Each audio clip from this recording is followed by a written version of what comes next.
Assalamualaikum warahmatullahi wabarakatuh. Perkenalkan, saya Agung Permana dari semester 6 Teknik Informatika. Di sini saya akan mempresentasikan hasil analisa saya, yaitu toko Fajri Puyuh dengan mata kuliah Sistem E-commerce ini. Dalam kesempatan kali ini saya ingin mengucapkan terima kasih terhadap Bapak Dr. Bambang Herawan Hayadi selaku dosen pengampu mata kuliah Sistem E-commerce ini. Dan saya mengucapkan terima kasih terhadap Bapak Muhammad Ropianto MKom selaku asisten dosen Sistem E-commerce ini. Dalam kesempatan kali ini saya ingin memaparkan beberapa poin yang ingin saya presentasikan.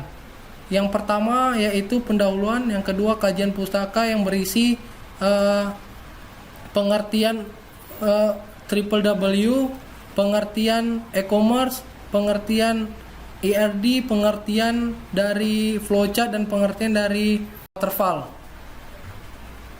Langsung saja kita mulai di topik yang pertama, yaitu pendahuluan. Pendahuluan, saat ini teknologi informasi sudah berkembang dengan pesat. Hal ini terbukti dengan telah digunakannya komputer dalam semua aspek kehidupan dan berbagai jenis usaha baik ekonomi, sosial, politik, pendidikan, agama, hiburan, dan periklanan. Seiring dengan perkembangan teknologi, semua informasi dapat dipublikasikan dengan sistem yang berbasis website. Website telah menjadi media yang menyebarkan informasi. Salah satu pengembangan dari website adalah e-commerce. E-commerce ialah suatu proses yang dilakukan konsumen dalam membeli dan menjual berbagai produk secara elektronik menggunakan komputer sebagai perantara transaksi bisnis yang dilakukan. Konsumen dapat membeli sesuatu tanpa harus mendatangi toko yang bersangkutan. Ini membuat pemangkasan waktu antara penjual dan pembeli yang begitu cepat. Dalam studi kasus, yaitu toko Fajri Puyuh merupakan suatu usaha yang bergerak di bidang penjualan unggas khususnya untuk puyuh dan telurnya. Dalam penjualan pada toko Fajri Puyuh menggunakan metode pembayaran dengan cara cash, yang menunggu pemesan dari pelanggan secara langsung atau melalui sosial media. Dalam promosi produk, toko hanya menggunakan media sosial dan promosi juga dilakukan secara dari mulut ke mulut, yang menyebabkan informasi produk tidak tersampaikan yang begitu luas. Oleh karena itu dibutuhkan solusi, yaitu sistem e-commerce yang dapat mempromosikan produk yang dijual dengan mencakupi seluruh wilayah Batam dan memberikan seluruh informasi yang dibutuhkan. Berdasarkan permasalahan di atas, penulis tertarik untuk mengangkat topik tersebut menjadi tugas e-commerce yang berjudul Perancangan e-commerce sebagai media promosi dan penjualan produk pada toko Fajri Puyuh. Kajian pustaka. Yang pertama yaitu e-commerce.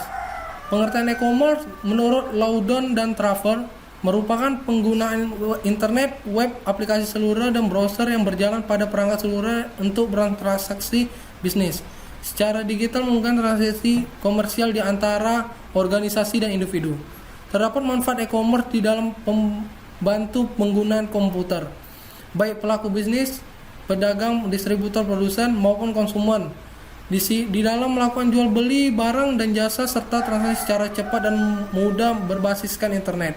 Cukup dengan koneksi internet dan komputer maupun perangkat yang terhubung yang digunakan, kegiatan transaksi dapat langsung terjadi antar pengguna dan pembeli tanpa perlu adanya kontak fisik dan tatap muka langsung. Jenis-jenis e-commerce sendiri terdiri dari 7. Yang pertama yaitu business to business atau B2B, adalah jenis perdagangan yang meliputi semua transaksi elektronik, barang atau jasa yang dilakukan antar perusahaan. Yang kedua yaitu business to customer, adalah jenis bisnis yang dilakukan antara pelaku bisnis dengan konsumen, seperti halnya antara perusahaan yang menjual dan menawarkan produknya ke konsumen secara tradisional. Yang ketiga yaitu customer to customer, merupakan jenis e-commerce yang meliputi semua transaksi elektronik, barang atau jasa antar konsumen. Yang empat yaitu consumer to business, merupakan suatu model bisnis di mana perorangan dapat menawarkan berbagai produk atau jasa kepada perusahaan tertentu, di mana nantinya perusahaan membeli atau membayar barang atau jasa tersebut. Yang kelima yaitu business to administration, adalah jenis e-commerce yang mencakup semua transaksi yang dilakukan secara daring antara perusahaan dan administrasi publik. Yang keenam yaitu customer to administration, meliputi semua transaksi elektronik yang dilakukan antara individu dan administrasi publik. Yang terakhir yaitu online to offline, adalah jenis e-commerce yang menarik pelanggan dari saluran online untuk toko fisik. Pengertian selanjutnya itu www, World Wide Web, disingkat sebagai WWW, adalah suatu ruang informasi yang dipakai oleh pengguna global yang disebut pengidentifikasi sumber seragam untuk mengenal pasti sumber daya yang berguna. www sering dianggap sama dengan internet secara keseluruhan, walaupun sebenarnya ia hanyalah bagian daripada internet itu sendiri. Pengertian waterfall. Menurut Soliha dan kawan-kawan, waterfall merupakan model klasik yang memiliki sifat berurut dalam merancang software. Metode waterfall adalah hal yang menggambarkan pendekatan secara sistematis dan juga berurutan step by step pada sebuah pengembangan perangkat lunak. Tahapan dengan spesifikasi kebutuhan pengguna lalu berlanjut melalui tahapan-tahapan perencanaan, yaitu planning, permodelan, konstruksi sebuah sistem dan penyerahan sistem kepada pengguna.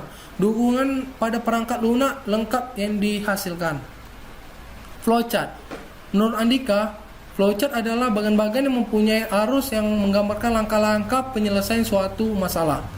Menurut Hidayah dalam jurnalnya, yaitu flowchart atau diagram alir adalah penggambaran secara grafik dari langkah-langkah dan urutan-urutan prosedur dari suatu program. Entity Relationship Diagram, biasa kita kenal ERD. Menurut Sukamto dan kawan-kawan menyimpulkan bahwa ERD adalah sebuah diagram yang digunakan untuk merancang hubungan antara tabel-tabel yang dalam basis data. Menurut Dawan, ERD atau Entity Relationship Diagram merupakan teknik yang digunakan untuk memodelkan kebutuhan data dari suatu organisasi, biasanya oleh sistem analis dalam tahap analisis persyaratan proyek pengembangan sistem. Di sini yang ketiga, poin yang ketiga yaitu perancangan. Perancangan sendiri terdiri dari waterfall, flowchart, dan ERD. Ketiga itu kita mulai dari waterfall.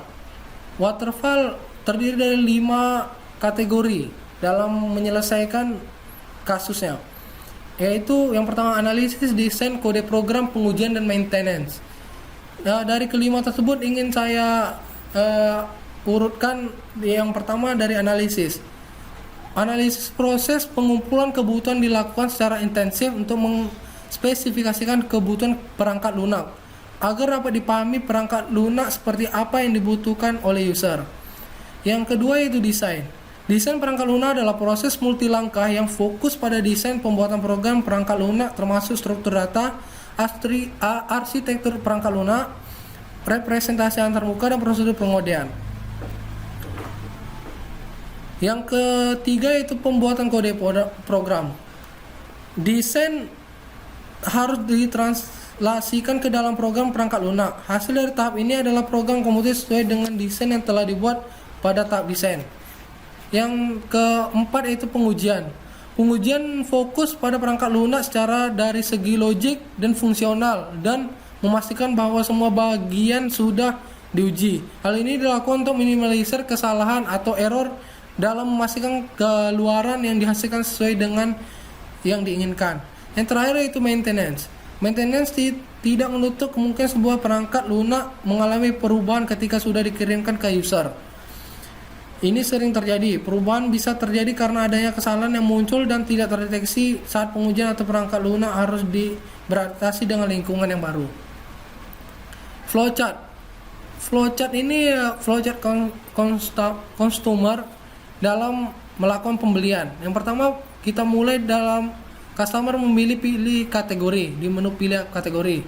Kemudian customer melakukan pilih produk di menu pilih kategori. Selanjutnya customer setelah memilih produk tersebut akan disimpan dalam keranjang belanja. Di sini akan disimpan dengan format file. Setelah masuk ke keranjang belanja,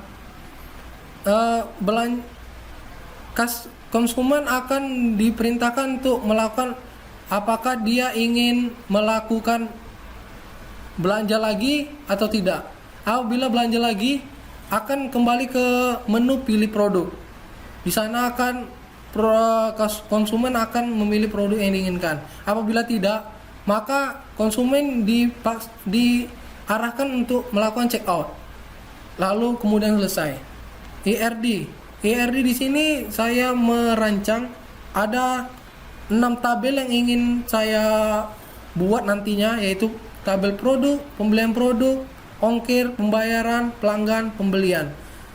Dari ke-6 tabel tersebut akan melakukan relasi antara dari tabel satu ke tabel lainnya. Kesimpulan dari analisa saya ini yaitu yang pertama, analisa ini menghasilkan sebuah rancangan e-commerce yang bisa mempermudah toko Fajri Puyuh dalam memperluas wilayah promosi dan penjualan produk sehingga meningkatkan omset penjualan dia. Yang kedua, dengan adanya sistem penjualan ini, laporan penjualan dapat dengan mudah diperoleh karena sistem ini dapat melakukan proses rekapitulasi penjualan dengan cepat. Oke, mungkin itu saya presentasi dari analisa saya. Lebih kurangnya saya mohon maaf apabila terjadi kesalahan. Wabillahi taufiq walhidayah. Akhirul kalam. Wassalamualaikum warahmatullahi wabarakatuh.